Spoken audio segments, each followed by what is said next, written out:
பார்த்தீங்கன்னா ஈறுகள்லேருந்து ரத்த கசிவு ஏற்படும், நோய் எதிர்ப்பு தன்மை ரொம்பவே கம்மியாயிடும், தலைமுடி உதிர்வு அப்படின்றது ரொம்பவே அதிகமாக இருக்கும். இந்த வைட்டமின் சி ஊட்டச்சத்து அடங்கி உள்ள அதிக அளவில் இருக்கக்கூடிய கொய்யாப்பழம் தொடர்ந்து நம்ம அன்றாட உணவில் சேர்த்துட்டே வரும்போது இந்த ஸ்கர்வி அப்படின்ற ஊட்டச்சத்து குறைபாடு நோய் பாதிப்பு ஏற்படக்கூடிய வாய்ப்பு ரொம்பவே கம்மி தான்.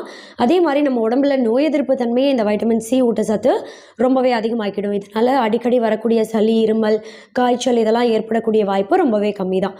கூடவே நம்ம மூளை உறுப்பு ரொம்ப ஆரோக்கியமாக செயல்பட வைக்கிறதுக்கு இந்த கொய்யாப்பழம் ரொம்பவே உதவியாக இருக்கும். ஏன்னு கேட்டிங்கன்னா வைட்டமின் B3 அப்படின்னு சொல்லக்கூடிய ஒரு ஊட்டச்சத்தும் கூடவே பைரிடாக்சின் அப்படின்ற வைட்டமின் B6 ஊட்டச்சத்து இது ரெண்டுமே அதிக அளவில் இருக்கிறதால நம்ம மூளை உறுப்புக்கு ரத்த ஓட்டத்தை சீரான முறையில் கொண்டு போய் சேர்க்கும். மூளை உறுப்பு ரொம்ப சுறுசுறுப்பாக செயல்பட்டு ஞாபக மறதி ஏற்படக்கூடிய வாய்ப்பு ரொம்பவே கம்மியாயிடும். ஞாபக மறதி நோய்களான அல்சைமர் இல்லைன்னா டிமென்ஷியா மாதிரியான வயசாக வரக்கூடிய இந்த நோய்கள்லாம் ஞாபகம் கொஞ்சம் கொஞ்சமாக